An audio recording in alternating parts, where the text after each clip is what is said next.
already off the bat, I do not agree with a lot of politically what any of you have to say, but I'm a part of Bridge Pittsburgh, which is an organization that believes in having civil discussion without yelling at each other. So I actually have some friends from Turning Point back there, even though I am a registered Democrat. So what's up, Jesse? That's cool. I like that, my question is actually for you, Vivek. First off, thanks for coming.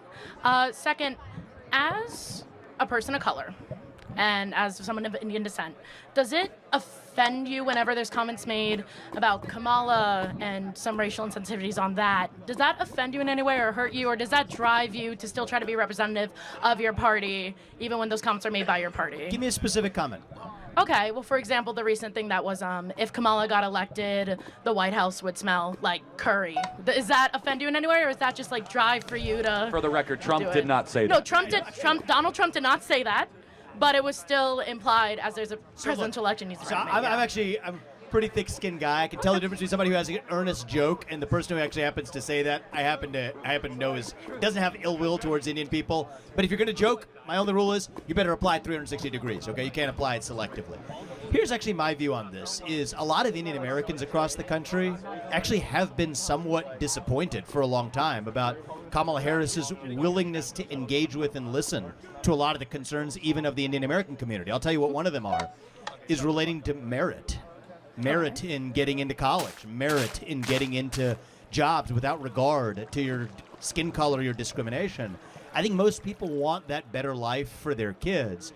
And so I think most people think about that regardless of their skin color, but if you're thinking about actual concerns of the Indian American community, that's probably very high on the list, and Kamala Harris is failing to embody that. Now, for me, my own view is, let me level with you a little bit. I actually think we have seen an unusual level, like this is in the last year, okay? And it's strange. A small uptick in anti-black and anti-Hispanic racism in the country. And I would have never thought we were going to see it. Here's why I think we've seen it. I think we've seen it as a reactionary response to the anti-racist movement for the last 10 years, because there's no better way to foster racial animus than to take something else away from someone based on their skin color. So when you say you don't get that federal aid, or you don't get that seat in college, or you don't get that job because of your skin color, you're going to have a negative attitude towards the person who was favored because of their race. Okay. And this is what's going on in Springfield, too, by the way, when I'm visiting tomorrow.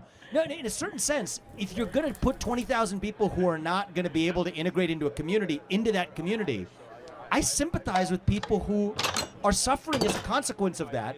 That's necessarily going to spawn a reactionary response. I did agree with you on that when you said that earlier.